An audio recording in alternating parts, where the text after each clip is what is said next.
नमस्कार. माझं नाव प्रज्ञा तानाजी सुळ आहे. मी क्रिएटिव्ह सायन्स अकॅडमीमधून नीट 2025 दिली होती.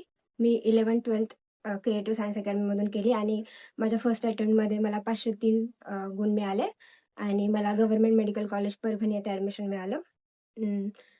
11वी-12वीचा अभ्यासक्रम खरं तर खूप कठीण होता माझ्यासाठी, कारण की मी 10वी पर्यंत एका सेमी स्कूलमधून शिकले होते. इथं आल्यानंतर टीचर्सनं जसं की काळे सर, घाडगे सर, डी-पी सर यांनी खूप सपोर्ट केला आणि मार्गदर्शन केलं, की अभ्यास कसा करावा हे बायोलॉजी, फिजिक्स, केमिस्ट्रीच्या शिक्षकांनी सुद्धा खूप सपोर्ट केला.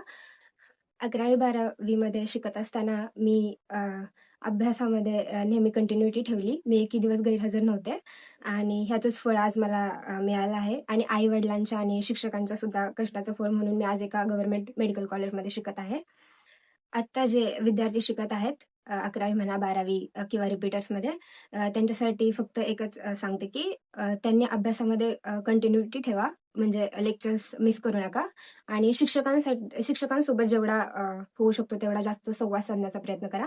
कारण तेच शेवटी तुम्हाला हेल्प करतील आणि तुमचे प्रॉब्लेम्स क्लिअर करून घ्या आणि डाउट्स काहीही ठेवू नका आणि बॅकलॉग शक्यतो नको ठेवायला मला असं वाटतं. तेव्हाच तुम्ही करू शकता आणि नीट खूप सोपी आहे.